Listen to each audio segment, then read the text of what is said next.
Assalamualaikum warahmatullahi wabarakatuh.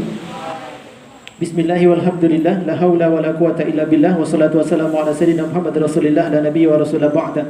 Rabbi shrah li sadri wa yassir li amri wahlul 'uqdatam min lisani yafqahu qawli. Izin sebelum kita mulai, saya ingin mengajak rekan-rekan semua, ada yang terlupa dari kegiatan kita tadi. Kita hari ini bisa berada di sini karena ada dua orang yang membangun kampus kita ini.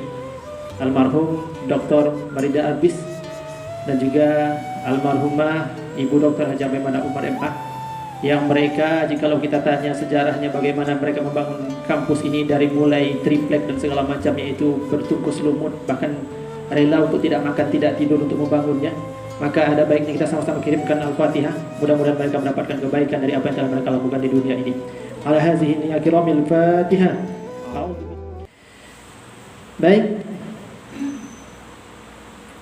yang kami banggakan, Ketua Dema, kalau ada yang sedang mencari calon pendamping hidup, pilihlah beliau. Pertama, keren, tidak? Ganteng. Yang kedua, ada yang tak bisa dikalahkan oleh ganteng atau rupa. Kalau ada teman-teman nengok Facebook atau status segala macam yang tiba-tiba ada yang cantik muda menikah dengan yang tua atau jelek segala macam itu, apa sebab? Karena mereka menemukan tanggung jawab di situ. Nah, beliau punya itu. Boleh tepuk tangan? Apa sebab saya sebut itu? Kami tadi malam sampai jam berapa kita berdua di sini? Untuk tanggung jawab. Baik, perkenalkan, saya Junaidi, dosen di STAI Al-Azhar Pekanbaru. Kemudian juga saat ini juga berstatus sebagai selaku tenaga ahli Dewan Perwakilan Daerah Republik Indonesia dan juga koordinator di kantor daerah kita, dan juga diamanahkan selaku wakil ketua bidang manajemen manajerial, kepegawaian dan dosen, serta juga untuk keuangan. Dan saya diamanahkan pada pagi menjelang siang ini, lalu diminta menjadi pembicara pertama. Itu bukan karena saya lebih hebat, tidak, sama sekali tidak, karena dua orang pemateri selanjutnya itu luar biasa. Justru ini saya tengok rundownnya itu dibuat sesuai dengan urutan junior senior kayaknya. Junior, nanti senior sedikit, lalu senior setelahnya. Memulainya agar lebih santai, saya mulai dari sinilah. Ada yang tahu itu apa? Toga. Biar semangat, pakai kuis. Apa poin yang teman-teman dapatkan? Sebelum saya jawab, pertama, seringkali teman-teman fokus kepada yang tidak penting. Apa yang teman-teman fokuskan dari tadi? Mencari jawabannya atau menghitung yang hitungan saya buat tadi itu? Kenapa saya kasih hadiah? Apri. Ya, Apri namanya. Tadi ya. Kenapa saya tetap kasih hadiah? Dia tak fokus kepada hitungannya, tapi dia fokus kepada cara menjawabnya. Walaupun salah. Seringkali kita fokus kepada persoalan yang tak penting. Teman-teman hanya fokus kepada hitungan 2, 3, 4, 5, 6, 7. Saya sengaja buat hitungan itu buat teman-teman fokusnya kemana gitu. Tak fokus mencari jawaban. Dan begitu juga 4 tahun yang akan teman-teman lalui di sini, seringkali teman-teman lalai untuk fokus kepada apa yang harus teman-teman cari. Mau tahu siapa yang desain toga itu pertama sekali? Sepatutnya kita harus bangga. Namanya kadang asing bagi kita, Fatimah Al-Fahri. Beliau adalah orang yang pertama sekali mendesain baju dan topi toga. Kemudian, kenapa toga berbentuk kotak? Kenapa tidak lonjong kah apa kah gitu, atau macam rumah gadang gitu ya? Kenapa? Karena Fatimah ingin setiap wisudawan yang sedang memakai toga, mereka selalu ingat akan Baitullah. Maka dibuat hitam. Kan nggak ada pernah temu toga yang warnanya oranye kan? Lalu siapa Fatimah Al-Fahri ini? Beliau adalah perempuan muslim pertama yang mendirikan universitas pertama di dunia. Itulah Universitas Khawariyin. Kalau teman-teman pernah baca itu Universitas Khawariyin, nah itulah universitas pertama di dunia. Itu dimulai dari sebuah masjid di Fes, Maroko tahun 859 sampai 861. Dan ini dicatat oleh orang bukan Islam di buku Guinness World Records. Mengapa teman-teman kuliah? Yang baru saja jawab. Mengapa kuliah? Ayolah, mengapa kuliah? Hah? Sarjana? Ya, mengapa kuliah? Menyenangkan orang tua. Nah, ada kadang-kadang yang memang saking baiknya anak itu, saya ingin kuliah karena ingin menyenangkan orang tua. Oke lah, kita terima jawaban itu. Kemudian biar bisa cari uang banyak. Ada teman-teman kuliah memang targetnya untuk bekerja mendapatkan uang yang banyak. Kemudian ada juga yang nak cari jodoh dari situ. Iya. Dan itu terbukti loh. Ada dosen yang menikah dengan mahasiswinya. Dan memang ada pula dosen yang menikah dengan mahasiswanya. Berarti kan ketemu dengan jodoh atau sesama seangkatan, sesama di organisasi Dema, ya kan?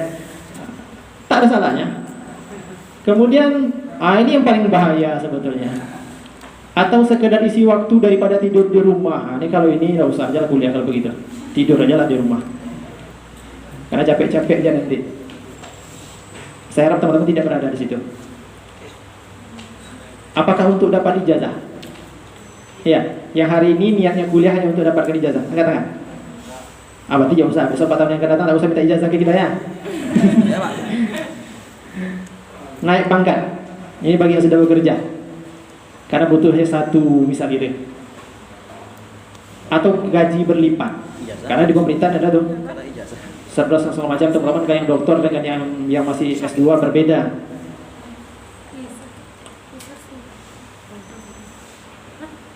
Mari samakan persepsi terlebih dahulu. Yuk. Kesempatan terbaik. Seringkali teman-teman akan menyesalinya kalau teman-teman sudah dihantui pekerjaan yang tidak terselesaikan, dihantui oleh kehidupan yang tak kurung baik, namun menyerah ketika sedang masih berada menjadi mahasiswa. Kuliah sama dengan investasi masa depan. Ya, kalau ada orang membangun kebun 1, 2, 3 hektar dengan modal 50, 100, 200 juta. Untuk apa? Untuk masa depan. Teman-teman, sekolah untuk masa depan. Pastikan berbeda yang tidak sekolah dengan yang sekolah. Tanda kutip bukan hanya masalah uang ya, untuk segalanya. Faktanya 40 juta pengangguran di Indonesia saat ini. Mau tahu siapa? Para sarjana. Seharusnya kuliah untuk masa depan yang lebih baik. Tapi faktanya 40 juta pengangguran per hari ini itu para sarjanawan. Kenapa? Karena di kuliah mereka hanya teori-teori saja. Teori masuk, ujian keluar nilai. 4 tahun di wisuda. Dan mereka miskin akan kemampuan komunikasi yang mesti mereka miliki. Nanti saya jelaskan di sana. Kita percepat saja. Jadi mesti seimbang antara kuliah, organisasi, cita-cita, fun, teman, keluarga. Seimbangkan saja. Jangan mentang-mentang karena pengen organisasi lalu lupa keluarga di rumah atau keluarga adik segala macam. Kalau yang udah menikah, jangan. Seimbangkan saja. Karena kalau teman-teman berat sebelah, teman-teman jatuh. Seimbangkan saja. Diestimasi bahwa di masa yang akan datang 65% murid sekolah dasar akan bekerja pada pekerjaan yang belum pernah ada pada saat dia sekolah dasar. Dulu ada yang bercita-cita menjadi PNS, ada yang bercita-cita menjadi dokter dan segala macam. Percayalah, hari ini banyak yang jauh lebih sukses dan lebih kaya daripada seorang dokter dan Saya tidak menafikan pekerjaan mereka. Banyak juga dokter kita yang luar biasa sukses. Tapi ada pekerjaan-pekerjaan yang tak pernah terbayang dahulunya, tapi membuat orang sukses. Contohnya, YouTuber, berapa penghasilannya per hari ini? Ya. Oke, tak pernah ada itu dan tak pernah terbayang. Hari ini ada di tengah kita. Skill di industri masa depan, satu saja karena banyak nih. Kemampuan untuk memecahkan masalah yang asing dan belum diketahui solusinya di dalam dunia nyata. Itu dia. Maka kalau teman-teman kuliah 4 tahun nanti di sini, tapi tak mendapatkan kemampuan memecahkan masalah yang asing, jangan hanya masalah pasaran aja yang dipecahkan, masalah yang asing, baik bagi kita, keluarga kita, lingkungan kita, ataupun masyarakat pada intinya. Karena mereka yang mampu memecahkan itulah yang nanti menjadi pemimpin. Pasti.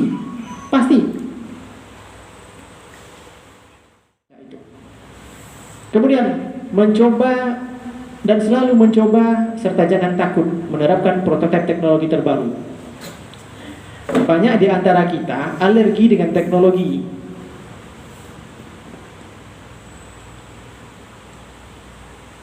Ada misal hari ini kita kenal dengan bahasa TikTok. Apa yang teman-teman pikirkan dengan itu? Ya. Menggelikan, Pak. Apa bedanya TikTok dengan internet yang dahulu kala dianggap merugikan? Apa bedanya TikTok dengan YouTube yang dahulu kala dianggap merugikan? Apa bedanya TikTok dengan Facebook, Instagram yang dahulu kala juga dianggap merugikan? Ayo. Sama-sama media, ya kan? Persoalannya teman-teman manfaatkan untuk merugikan atau untuk memanfaatkan.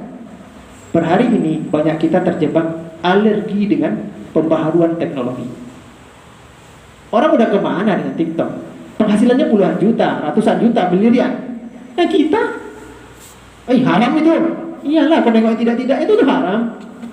Tapi kalau digunakan untuk sesuatu yang baik, siapa bilang haram? Soft skill atau winning karakteristik. Ini kualitas lulusan perguruan tinggi yang diharapkan dunia kerja. Skalanya 1-5. Yang buat bukan saya. Kalau teman-teman tidak percaya, tolong protes ke mereka. Diterbitkan oleh National Association of College Employer USA 2002, disurvei dari 457 pimpinan perusahaan besar di dunia. Jawabannya, Pak, kalau Bapak ingin menerima karyawan, siapa yang Bapak pilih? 1. Kemampuan komunikasi. Maaf, ini bukan masalah bicara. Bukan. Kalau hanya masalah bicara, mereka yang maaf sekali lagi yang tunawicara, yang tak bisa ngomong, berarti tak mampu komunikasi. Untuk apa gunanya yang ada di TV itu yang tak ngomong itu? Itu komunikasi. Dan maaf, ini bukan masalah teman-teman mampu bicara dengan halus, macam orang Sunda itu kan? Atau teman-teman yang bicara tegas macam teman-teman dari Sumatera Utara, hei gitu ya. Padahal dia baik sebetulnya. Apa kabar katanya? Dia udah takut aja kan? Padahal baik sebetulnya. Bukan masalah itu. Nah nanti ada pakarnya. Orang tua teman-teman, Pak Bambang itu pakar komunikasi yang sering kali dibawa di tingkat provinsi untuk menjadi pemateri. Tidak hanya kita. Boleh tanya ke beliau nanti, jangan ke saya tanya. Kemudian kejujuran dan integritas. Nomor 2. Kemudian kemampuan bekerja sama. Teman-teman akan dapatkan di organisasi. Teman-teman bekerja sama lah. Kalau ada teman-teman yang hari ini niatnya ingin kuliah lalu selesai kemudian diwisuda sendiri saja, mau enggak? Mana enak, wisuda sendiri atau sama-sama? Sama. Persoalannya kenapa ada teman-teman yang pilih ilmu di sini gitu.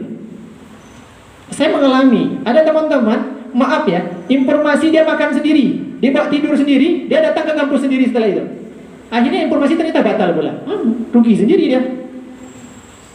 Ayo berbagilah. Teman-teman nggak akan rugi, nggak akan miskin, nggak akan sengsara karena hanya berbagi informasi, ya nggak? Bersama, bekerja sama. Kemudian kemampuan interpersonal, beretika, motivasi atau inisiatif. Jadilah orang yang berinisiator. Jangan hanya nunggu informasi saja. Punya inisiatif.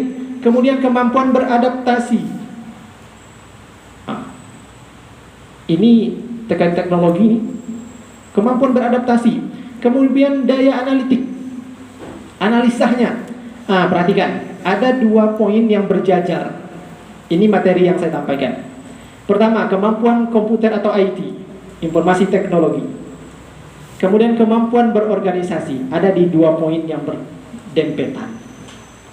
Teman-teman, hari ini kalau hanya berpikir berorganisasi akan membuat teman-teman sukses, teman-teman tertinggal. Teman-teman yang hari ini mengatakan dengan IT teman-teman akan sukses, maaf, mana ada orang yang bisa buat televisi besar dia hanya sendiri aja. Dia manajer, dia dirut, dia yang segala macamnya. Enggak bisa. Bekerja sama, organisasi.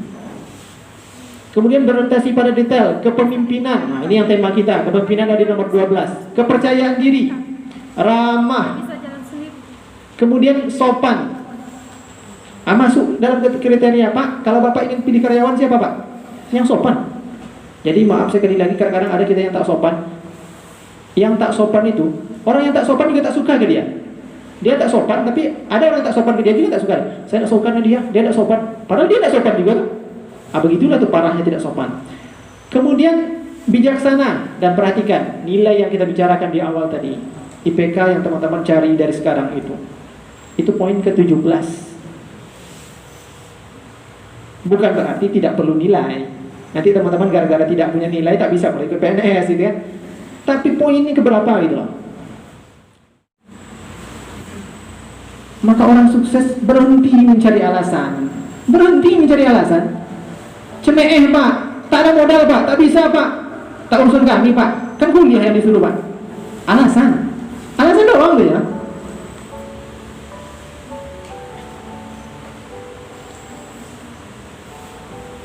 Untuk sukses perlu pengorbanan, perlu kerja keras, perlu ketekunan, perlu perjuangan. Pokoknya yang berhubungan dengan capek, lelah, sedih, menderita, tertekan, itu syaratnya sukses. Kecuali itu tadi, teman-teman sudah punya deposito dari ayah bunda yang miliaran dari, oke lah mungkin. Tapi itu pun banyak yang berhenti, yang deposito yang miliaran itu kalau dia tak punya cakap kemampuan, hilang begitu saja. Tapi kalau teman-teman mulai dari bawah, yang namanya naik ke atas itu capek.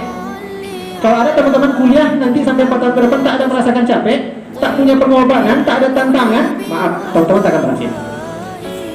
Teman-teman tak akan berhasil. Karena jauh lebih sulit setelah selesai kuliah. Jauh lebih sulit setelah selesai kuliah. Hari ini teman-teman menyatakan, aduh enak SMA, ya enggak? Aduh, enak waktu SMA lagi, waktu di pondok lagi. Percaya, nanti teman-teman lagi kerja, aduh lebih enak masa kuliah, ya enggak?